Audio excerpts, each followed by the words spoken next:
Sino nga ba si Eddie Bong Plaza? Pag-usapan natin ang history ni Eddie Bong Plaza, lalo na sa history niya sa manok. Si Eddie Bong Plaza ay ipinanganak noong ika-21 ng Agosto taong 1962 sa lungsod ng Maynila. Nagtapos sa kursong Industrial Engineer sa Cebu Institute of Technology University.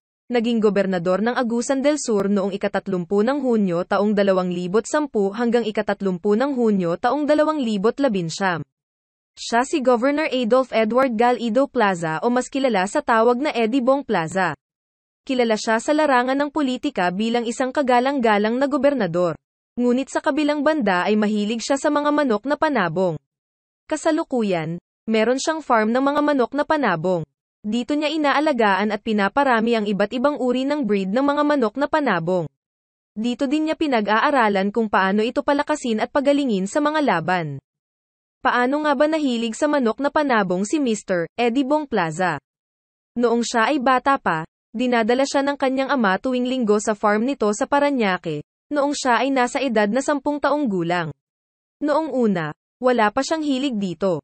Ngunit habang tumatagal ay naiintindihan niya kung bakit nahilig ang kanyang ama sa pagsasabong, dahil na rin sa pamamalagi niya sa farm nito. Naibahagi din niya, noong mga panahong iyon, na sa tuwing sila ay magbabakasyon sa probinsya ay bumibili siya ng manok na panabong at inuuwi sa Maynila. Habang tumatagal, nahihilig na siya sa manok na panabong. Kaya naman habang sila ay nagbabakasyon noon sa probinsya ay pinaglaban ng kanyang ama ang mga panabong na manok nito sa kanya.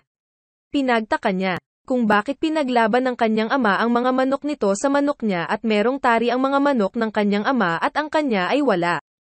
Pansamantalang napatigil sa pagsasabong si Eddie Bong dahil sa nangyari. Nalungkot siya dahil inubos ng kanyang ama ang lahat ng manok niya sa pamamagitan ng pagsasabong sa mga ito nang walang kalaban laban ng mga pag-aari niyang manok na panabong. Nagpahinga muna siya sa pag-aalaga ng manok.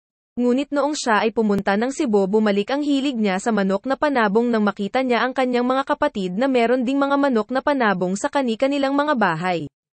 At doon na talaga nag-umpisa ang hilig at pagmamahal niya sa mga manok na panabong. Unti-unti niyang pinag-aralan ang tamang pag-aalaga sa mga manok na panabong. Pinag-aralan niya ang tamang handling at pagkondisyon sa mga ito.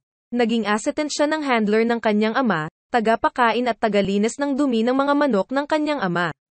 Tumagal ang panahon ng kanyang pag-aalaga ng mga manok, hanggang sa napadpad siya sa Mindanao, at doon ay nagkaroon siya ng maliit na farm sa kanyang bahay.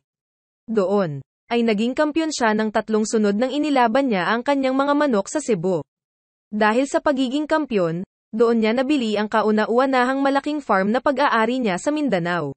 Sa kasalukuyan, siya ay nag-aalaga ng iba't ibang lahi ng manok, tulad ng Roundheads Rooster, lahi ng Kelso at iba pa. Mahalaga sa kanya bilang breeder ang pag-blend at kung ano ba ang kakalabasan ng bagong manok na kanyang i-breed, at iyon ang isang malaking pagsubok sa pagiging breeder.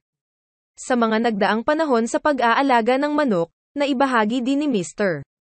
Eddie Bong, na ang magagandang resulta ng mga lahi ng manok na kanyang na-breed ay ang Roundheads na kung tawagin ay Crazy Roundhead at ang Bomax Kelso na kanya ring paborito. Nakilala din siya sa lahi ng manok na kung tawagin ay Yossi Line. Nakilala ito noong panahong siya ay lumalaban noon sa San Juan noong mga panahong 2006 hanggang 2007. Sinabi niya na basta na lamang niya pinangalanan ang mga lahi ng manok na ito sa kadahilanan na marami na ang lahi ng manok kaya madami din ang mga pangalan na naiimbento ng bawat breeder. Tulad ng Yossi Line na nakuha lamang nila sa biruan na mag-Yossi na lang. Naibahagi din niya na ang labanan ngayon ay maraming off-colors sa manok. At napakahalaga na i-blend ito sa range area pa lang ay may kasama na itong ibang kulay. Ang kanya mga manok na panabong ay galing pa sa mga lahi ng manok ng kanyang ama na hanggang ngayon ay nagpatuloy at ang iba naman ay import at galing din sa iba't ibang breeders. Sinabi din niya na ang fighting style ang pinakamahalaga sa isang uri ng manok, at ang gusto niya sa manok is more on body puncher. Ito ang isa sa pinakamalaking pagsubok sa mga handler. At patuloy nila itong pinag-aaralan sa bawat laban. Minsan din ay di rin masasabi sa itsura ng manok ang galing nito. Meron manok na din malaki at maganda ang porma pero mahina sa laban. Meron naman na di kagandahan at maliit ang balikat ngunit may angking galen sa laban dahil ito ay mas stretch kesa sa ibang mga manok.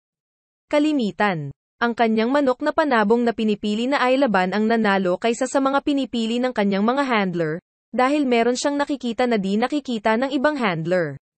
Ang pinakamasayang pakiramdam ayon sa kanya, ay ang makita na ang kanyang manok na binreed ay magaling sa laban na di matutumbasan ng pera ang ligayang nabibigay nito. Sa kasalukuyan, si Mr. Eddie Bong ay isang matagumpay na breeder. Patuloy siyang nag-aalaga, nagpapadami at patuloy din niya pinag-aaralan ang mga lahi ng manok.